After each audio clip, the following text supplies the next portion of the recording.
When Bill Cosby's victims started speaking out against him back in 2014, it completely ruined his comedy for me.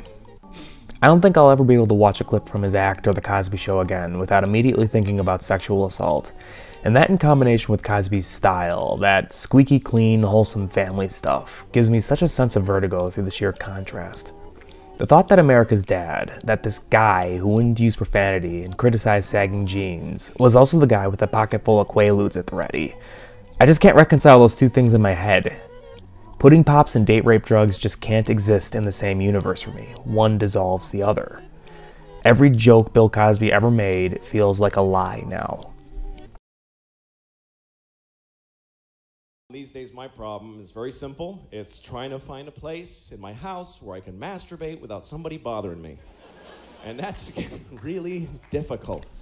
This video isn't about Bill Cosby though. It's about Louis C.K. and why I think his sex scandal will have a different impact from Cosby's. I'm still not quite sure what to think about the scandal itself. Louis getting women to watch him masturbate makes a very different impression on me than the stories about Harvey Weinstein and Kevin Spacey straight up assaulting people. What Louis did strikes me as much more ambiguous and, frankly, pathetic. If what he did was sexual assault, then it was a weirdly passive-aggressive sort of assault, and at risk of sympathizing with the abuser, it just made me feel more pity and embarrassment than outright anger. In any case, I'm not here to defend what he did. What I do want to say, however, is that what Louis C.K. did, that part of himself, is inscribed in his work. I don't feel any of the cognitive dissonance watching him now the way I feel when I watch Cosby's stuff. I don't feel like I'm being lied to. When we watch Louis C.K., we're getting the real guy, hairy palms and all. The guys are like, ah, shit, no, fucking, God damn it. Louis C.K.'s act has always been a show of both exhibitionism and self-flagellation.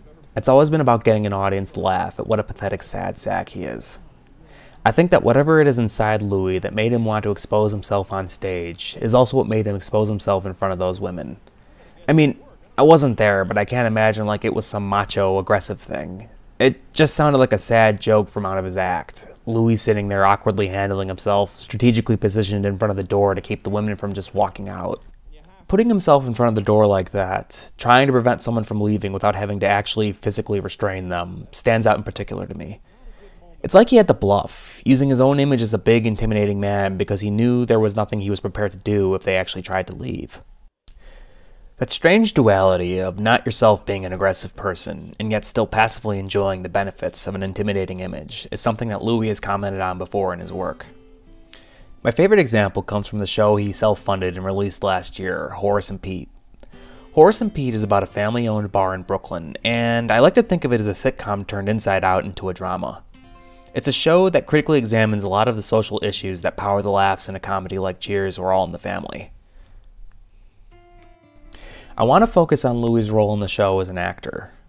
In Horace and Pete, Louis plays two parts. He plays the lackadaisical loser owner who inherited the bar and is having trouble keeping things afloat. And he also plays his first character's own father in an extended flashback set in 1976. The son is very similar to the persona Louis C.K. presents while up on stage. He's melancholic and apathetic. He just kind of tripped into his current job and his family situation. And while he's not overtly aggressive or malicious, he consistently hurts others through his ignorance and his lack of willpower.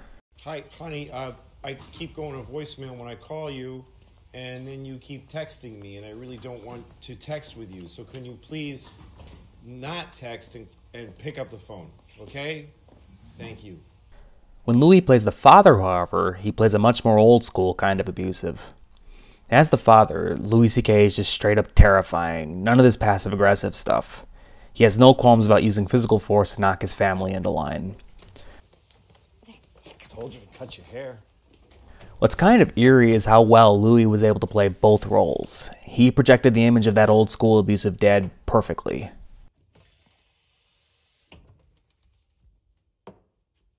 That Louis was willing to play the abusive father in addition to his normal dopey self shows us a certain self-awareness, I think. Louis is like the son in the show. He's just not the kind of person to brute force someone into doing what he wants. However, when those young comics looked at him, they didn't see the son. They saw the father. They saw a big guy with a lot of authority in their profession, someone who had a lot of power to hurt them both physically and socially. Louis C.K. might not be Harvey Weinstein, but he looked enough like him to coerce a half-willing consent, and it's this image that Louis used to barricade the door. All of this is to acknowledge that Louis C.K. is a flawed person. The reason I still respect him as an artist, however, is because he was willing to own those flaws, both directly in the statement he released and indirectly through his work. Louis C.K.'s great virtue as an artist is his willingness to turn out the worst parts of himself in his comedy. It's all there in his work. I think there's a real value in being able to confront yourself like that. I think it makes for good art, and it helps us to understand the human condition a little better. Whatever happens to Louis C.K. because of this scandal, I will still be there to watch his old body of work and anything new he develops in the coming years. He got off because you said you regret it. Why do you regret it? You've said worse things and not taken them back. Yeah, well, I don't take it back. I regret it. There's a difference. What is- I mean, if you went back and fixed all the mistakes you made, you erase yourself. You know, there's no point to that.